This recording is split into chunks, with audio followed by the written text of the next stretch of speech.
Mesdames et messieurs, bonjour. Je vous reviens encore ce matin. C'est pour me réjouir de l'inauguration du marché de Lambaréné qui a été inauguré par le président de la République du Gabon. Je me réjouis encore ce matin parce que en lisant le communiqué de presse et en lisant le détail, en regardant, le détail de tout ce qu'il y avait comme écrit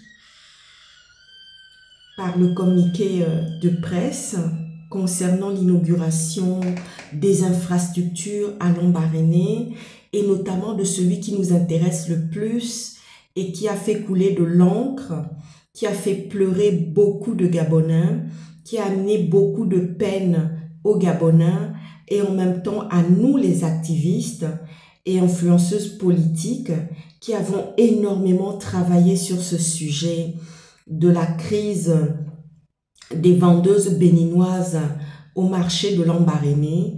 Je me réjouis que le président de la République du Gabon a été faire cette inauguration de ce marché de Lambaréné qui porte un merveilleux prénom qui est celui d'Isaac, qui est en lien avec ma croyance de chrétienne.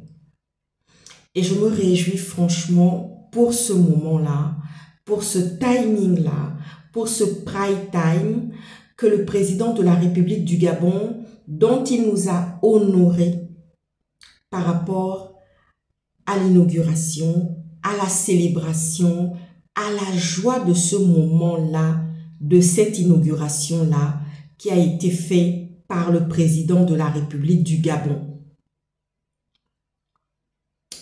Et je me réjouis aussi parce que des représentantes du marché de Lambaréné qui portent le prénom Isaac étaient présentes. Elles se sont aussi réjouies des infrastructures qui ont été mises à leur disposition pour pouvoir mener à bien leur qualité, c'est-à-dire leur profession de commerçante de poissons et de fruits et légumes et des produits frais dans le marché de Lambaréné d'Isaac. Là, nous avons vu un chef d'État, nous avons vu un commandant en chef, nous avons vu un pilote à la manette concernant cette crise du marché de Lambaréné. Et là, je ferme la parenthèse. Je viens à un autre sujet. Les bras m'en tombent. Les bras m'en tombent parce que hier, j'ai reçu des commentaires et des messages en inbox où on est venu me dire comme ça, pourquoi est-ce que j'avais spécifié, nominé précisément les soins de peau pour les femmes gabonaises. Mais attendez, vous savez le nombre d'étrangers que j'ai aidés dans ma vie?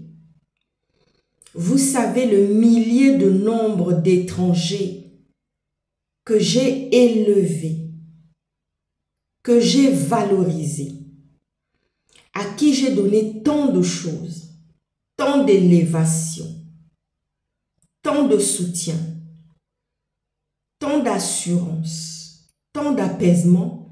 Pourquoi je ne donnerais pas cela aussi à mes compatriotes et au pays qui m'a vu naître, même si je n'ai pas vécu très longtemps dans ce pays, voyez-vous. Et voilà que l'histoire de Lambaréné, je suis née à l'hôpital Schweitzer et c'est là que s'est déroulé justement un scandale monumental avec des vendeuses de piments et de poissons qui sont des béninoises. Comment c'est possible que je ne puisse pas donner le savoir, la connaissance, tout ce que j'ai acquis, aussi un tout petit peu aux Gabonais? Quand vous vous me voyez dans les vidéos, quand vous me voyez sortir pour défendre des thèmes, des sujets, des problématiques, c'est que j'aime mon pays, le Gabon. C'est que je n'ai jamais oublié ce pays-là. Et ce pays-là me valorise. Quand je suis en France et qu'on sait que je suis gabonaise, que je suis une Gabonaise qui a réussi, une battante, qui va au feu, qui a été au feu, qui s'est battue pour une autre puissance, qui a eu ses 3 enfants en Occident, qui a fait toutes ses études de médecine et qui a été une femme du renseignement en France, tout cela par la grâce de mes parents, de mon père et de ma mère, d'abord de mes grands-parents qui m'ont élevée, qui m'ont accueillie à l'âge de 2 mois, ensuite par la grâce de mes parents.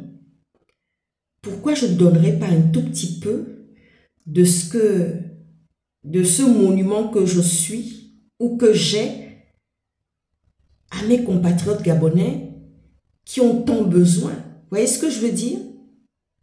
Les bras m'en tombent. Comment des gens ont pu penser que oui, je viendrais donner des soins corporels, être conseillère de soins corporels. Voyez-vous, je suis ophtalmologue de profession, de métier. Comment voyez-vous que je puisse venir, comment imaginer que je puisse venir donner des conseils de soins corporels à des gens qui ont la bouche pleine, à des étrangers à qui j'ai toujours donné, alors que les Gabonais en ont le plus besoin? Pourquoi je ne donnerai pas d'abord tout ce que j'ai, c'est-à-dire tout ce que j'ai reçu dans mon éducation à mes compatriotes gabonais? Pourquoi je ne leur donnerai pas? Alors que j'ai donné autant aux étrangers. Et je continue à donner parce que je suis humanitaire, parce que j'ai une association qui est Grain de Talent. Vous voyez ce que je veux dire? Ma main ne se repose pas. Et comme je suis croyante, je tire toutes mes forces depuis là-haut. Je tire toute ma santé depuis là-haut. Je tire ma bénédiction depuis là-haut. Je tire ma protection depuis là-haut. Et pourquoi je ne donnerai pas un tout petit peu? Puisque je vis en Occident, pourquoi je ne donnerai pas aussi à mes compatriotes quelque chose qu'ils aimeraient bien avoir de moi? C'est-à-dire des soins, des conseils, et si c'était même possible, des consultations ophtalmologiques. Vous voyez ce que je veux dire? Pourquoi je ne le ferai pas? Pourquoi je n'apporterai pas du conseil en matière de stratégie sécuritaire dans mon pays en conseillant le président de la République qui est là, même à travers mon téléphone, même à travers mon écran, puisqu'il n'est pas possible de pouvoir s'asseoir ni parler avec lui comme ça, parce qu'il y a des choses sur lesquelles je ne suis pas d'accord avec lui, parce que je n'aime pas la démarche qu'il a prise, c'est-à-dire que le tournant, le virage qu'il a pris dès le départ, depuis la transition, vous voyez ce que je veux dire? Mais au moins je peux apporter mon savoir, ma connaissance du terrain, par rapport à ce que j'ai, par rapport à ma qualité, à mon pays qui est le Gabon. Les bras m'en tombent. Les bras m'en tombent qu'on vienne me demander. Et ça ne m'étonne pas. C'est tout à fait gabonais. Vous y avez vu encore de la jalousie. Vous y avez vu encore de l'envie et de la convoitise, alors que je venais apporter mon savoir et ma connaissance et tout ce que je possède au Gabon. Vous voyez ce que je veux dire? Parce que tous les jours, j'apporte des choses aux étrangers. J'ai tant donné aux étrangers et je continue à donner aux étrangers parce que moi-même, je suis humanitaire, parce que moi-même, je suis dans l'associatif et j'ai une association qui est Grain de Talent. Vous voyez ce que je veux dire? Je me souviens d'une parole du roi Hussein de Jordanie qui m'avait dit comme ça un soir. Il nous avait reçu un banquet. Nous étions tous réunis. Toute mon équipe, parce que quand je pars comme ça pour de l'humanitaire, je suis entourée. C'est tout un cortège. C'est au moins une vingtaine de personnes qui partent avec moi. D'abord, il y a les gardes du corps. il y a les 2 assistantes, il y a une avocate et tous les autres humanitaires qui viennent avec moi. Vous savez ce que le roi Vicente de Jordanie m'a dit? Vous êtes une femme au grand cœur. J'étais touchée. Et ma mère, mes parents, mes grands-parents ont toujours dit, oui, tu as un grand cœur. Tu as le cœur du partage. Tu as le cœur pour donner. Quand je donne, je ne donne pas comme ça. Je donne grand. Parce que j'ai reçu avec beaucoup d'amour. J'ai reçu beaucoup d'amour. J'ai reçu énormément de mes grands-parents, de chaque côté et de mes parents. Vous voyez ce que je veux dire? Et quand le roi Hussein de Jordanie m'a dit ça, j'ai eu que les larmes qui coulaient sur mon visage. Parce que j'ai pensé à mes grands-parents qui disaient ça de moi, que j'ai un grand cœur, que je suis généreuse, que je donne énormément. Et j'ai pensé à mes parents aussi. À mes 2 parents, à mon papa et à ma maman, à qui je rends un grand hommage ce matin. Et je rends un grand hommage à mes parents, à mes grands-parents qui m'ont élevé, qui m'ont donné tant d'amour, qui se sont tant donnés. Et je rends hommage aussi à ma tante Cécile, parce que la beauté que j'ai aujourd'hui, la beauté que je fais aujourd'hui, la garde-robe que vous voyez, vous savez, ce n'est pas en Occident que j'ai appris à avoir un dressing étendu. J'avais déjà un dressing, que ce soit ma soeur, que ce soit mes cousines, on avait déjà des dressings étendus chez nos grands-parents. Et ensuite, chez nos parents, on avait un dressing étendu. Quand je suis venue en Occident faire mes études de médecine, j'ai tout laissé, je ne pouvais pas tout amener. Ma mère me dit, oh là là, mais moi je vais les... Franchement, tes robes couture là, je vais pouvoir les partager, les donner à ceux qui en ont vraiment besoin. Je dis, ben donne. Vous voyez ce que je veux dire? Donc le dressing que j'ai aujourd'hui, la beauté que je fais aujourd'hui, les make-up que je mets aujourd'hui, la manière dont je sais me maquiller, la manière dont je prends soin de mes cheveux, je veux rendre un hommage appuyé aujourd'hui à ma tante Cécile.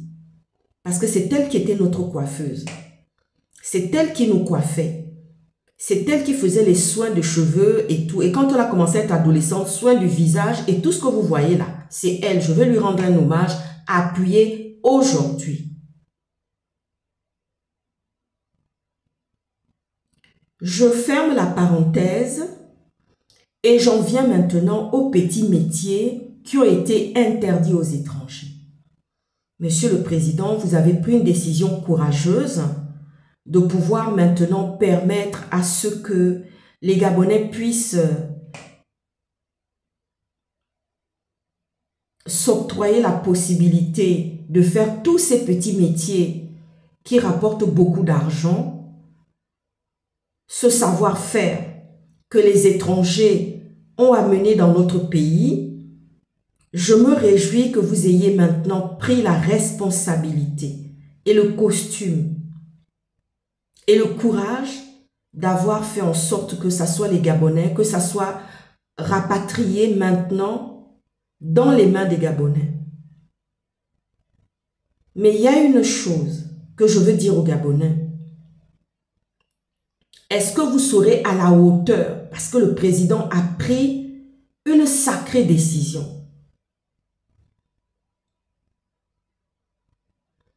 Le président du Gabon, le président de la République du Gabon a pris une sacrée décision.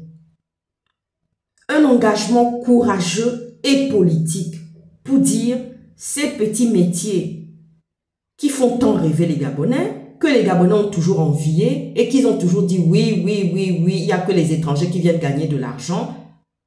On vous l'a laissé maintenant. Mais est-ce que vous aurez la capacité d'apporter du service, ce service-là, à toutes ces personnes-là, à tous ces Gabonais-là qui en ont besoin? Vous voyez, la matinée à peine, je commence à peine la matinée, j'ai déjà mon téléphone qui me signale de gauche à droite qu'il faut que j'aille faire ceci, ici, ici. On m'appelle dans mon association alors que je dois aller travailler là-bas. Voilà. C'est des problèmes comme ça que je règle au quotidien. Et ce n'est pas des Gabonais, hein, c'est des étrangers. Il a pris une décision courageuse. Mais est-ce que ceux qui auront à répondre, à prendre ces métiers-là, est-ce que vous êtes capable d'assurer toute la demande des Gabonais? Parce que c'est du service à la personne. Est-ce que vous en seriez capable? Parce que là, le président a pris un tournant et un virage pour nous répondre aussi à nous, les activistes, et dire voilà, je laisse le monopole de tous ces petits métiers-là maintenant aux Gabonais. Mais est-ce que vous en serez capable? Est-ce que vous allez être capable, sincèrement et sérieusement, de prendre vos responsabilités, d'assumer et de mettre dans les rouages et dans la machine tous ces petits métiers-là? Vous voyez ce que je veux dire, non? Oui, oui, oui, oui, oui, oui, oui. Vous savez, je vais vous dire, je vais vous faire une confidence. Quand on regarde mes mains, ceux qui regardent souvent mes mains, les gens qui posent souvent le regard sur mes mains, ils disent, oh là là, tu as des mains magnifiques. Mais ce sont les mains d'une travailleuse, d'une bosseuse. Vous voyez ce que je veux dire, non? Et quand les gens qui me connaissent voient comment je les mets dans le cambouis, et ils se disent, mais comment tu fais? Tu as de si belles mains, douces, mais en même temps, tu as toujours les mains dans le cambouis. Tu as toujours les mains dans l'eau. Déjà, je suis soignant, je suis ophtalmologue. Il faut s'occuper des patients. Il faut les manipuler. Il faut tourner la tête. Il faut faire ci, il faut faire ça. Vous voyez ce que je veux dire? Je n'utilise pas des gants. Je n'utilise pas les gants. Je travaille avec mes deux mains comme ça. Vous voyez ce que je veux dire? Mais on me dit, waouh, c'est pas possible. Tu as de très belles mains. Et quand je vais faire de l'humanitaire quelque part, je n'utilise pas les gants. Je travaille avec mes mains. Il y a des aseptisants, des antibactériens qu'on utilise, de l'éther, du daquin, mais c'est toujours à main nue. Sauf quand on doit aller au bloc pour faire une opération, là c'est tout autre chose. Vous voyez ce que je veux dire? Mais en général, j'ai toujours les mains dans le cambouis. Et les gens disent, tu as des très belles mains, c'est incroyable. Mais je prends soin de mes mains. Je fais très attention à mes mains. Parce que mes mains ont de la valeur. Mes mains, c'est de l'or. Est-ce que vous voyez ce que je veux dire? Je ferme la parenthèse. Je vais adresser un message à quelqu'un qui se reconnaîtra dans cette vidéo ce matin. C'est pour dire à quelqu'un, tu avais reçu la confidence prémonitoire d'un voyage pour un pays lointain. Je répète encore, tu avais reçu la confidence d'un voyage prémonitoire pour un pays lointain, mais sache que ça sera moi le pilote. Parce que ce que tu ne savais pas, je n'avais pas tout dit dans ce rêve prémonitoire. Je n'avais pas tout développé, je n'avais pas tout dit. Vous voyez ce que je veux dire? Mais sache que ça sera moi le pilote. C'est moi qui vais piloter cet avion-là. Où il y aura les enfants, où il y aura des enfants pour ce voyage-là. Ça sera moi le pilote. Et là, je crois que tu vas t'évanouir. Parce que ce jour-là, c'est moi qui sera aux commandes, c'est moi qui vais tenir le manche du pilotage. Et je vais vous amener à bon port, comme je l'ai toujours fait depuis que j'ai ma licence de pilote. Vous voyez ce que je veux dire? Voilà. Je ferme la parenthèse et je viens encore répondre à des gens qui ont des raccourcis intellectuels ce matin, depuis ce matin. Comme vous le savez, je suis chanteuse aussi de gospel à mes heures perdues. Je chante depuis l'âge de 2 ans. J'ai toujours aimé chanter et danser. Et le don de la chanson me vient de ma grand-mère maternelle. Ma grand-mère maternelle chantait. Ma mère aussi chantait. Le groupe d'animation de Mouila. Ma mère était responsable dans ce groupe d'animation de Langounier. Et c'est elle qui chantait. Et les entraînements se faisaient dans la maison de Louis Gaston Maïla. J'ai déjà raconté cette histoire-là. Donc, le chant que j'ai là, le don du chant que j'ai là, me vient de ma grand-mère maternelle. Et elle chantait Aznavour. Charles Aznavour qui est décédé là, elle chantait Aznavour et elle brûlait même des casseroles quand elle entendait Charles Aznavour chanter. Donc le chant me vient de ma grand-mère et de ma mère. Et j'ai aussi une autre petite fille, qui est ma dernière, Esther Sarah, qui chante aussi. Vous voyez ce que je veux dire? Donc, le chant que vous avez entendu ce matin, que j'ai reçu cette nuit, que le Seigneur est venu me donner cette nuit, qui parle de tempête. Le titre de la chanson, c'est La tempête qui se lève. Ce chant ne me concerne pas. Je ne suis pas concernée à la première personne. Ce chant qui dit La tempête se lève parle de notre pays, parle de l'apaisement, parle de la consolation, de la tempête qui se lève dans notre pays. Vous voyez ce que je veux dire, non? Et tous les événements qu'on a traversés là, avec des vendeuses de piments et de poissons qui sont des Béninoises. Le chant qui a été composé, c'est-à-dire que le chant que le Seigneur qui m'a visité cette nuit m'a encore donné, concerne la situation du Gabon, la tempête qui se lève. N'allez pas prendre des raccourcis intellectuels et bizarres. Voyez-vous? Et j'ai eu 2 chansons cette nuit. Que ton nom est si merveilleux, que ton nom est si merveilleux, le nom de Jésus, mon roi. Que ton nom est si merveilleux, que ton nom est si merveilleux, c'est le nom de Jésus, mon roi.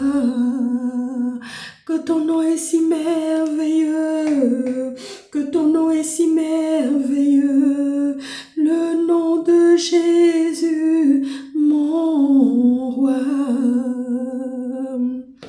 Ça va être travaillé par mon guitariste Jérémy, que vous avez déjà vu, entendu chanter dans un bœuf, dans une chanson qu'on avait travaillé et qu'on a fait en concert à Strasbourg. Et donc ce chant, que ton nom est si merveilleux, j'en ai reçu 2 cette nuit. Dieu m'a visité en me donnant 2 chants merveilleux. La tempête se lève et il est venu me donner un autre chant, que ton nom est si merveilleux, que je viens de vous chanter, qui est parti déjà entre les mains de Jérémy. J'ai envoyé ça déjà à Jérémy et à Elsa, qui est ma pianiste en même temps, qui va pouvoir travailler ça avec moi parce qu'on n'a pas terminé. Que ton nom est si merveilleux, que ton nom est si merveilleux, c'est le nom de Jésus, mon roi. Que ton nom est si merveilleux, que ton nom est si merveilleux, le nom de Jésus, mon roi. Vous savez, quand je fais des concerts comme ça me permet d'entretenir. C'est une manière de faire des levées de fonds pour m'occuper de mon association Grain de Talent. Je ne m'enrichis pas, je ne gagne pas de l'argent avec, mais c'est pour tout simplement permettre à mon association de continuer à vivre. Je vous souhaite une très belle matinée ce matin parce que très peu d'ensoleillement. On a des températures à Bordeaux à 27. On va pouvoir profiter un peu, avoir la peau qui se pose un peu, qui s'apaise un peu, vous voyez ce que je veux dire? Et on va pouvoir un peu profiter de ces 2 jours, parce qu'on a 2 jours où il y aura les températures seront très basses à Bordeaux. Je ne parle pas des autres villes en tous les cas, je vous fais un peu la météo de Bordeaux, et où on aura un peu notre peau qui va pouvoir un peu respirer, les pollens vont descendre, les graminées et les acariens vont pouvoir baisser aussi, et ça va permettre aussi à des enfants qui souffrent de problèmes, qui ont des problèmes d'allergie, des problèmes allergènes, qui sont très très exposés aux allergies comme les acariens, les pollens et les graminées de pouvoir un peu respirer parce qu'ils sont sous ventoline. Certains se sont assistance respiratoire parce que les pics de chaleur qui ont été très importantes cette semaine ont énormément fatigué nos organes vitaux et ceux qui souffrent notamment d'allergies. Je vous dis à ciao, ciao, à très bientôt. Merci.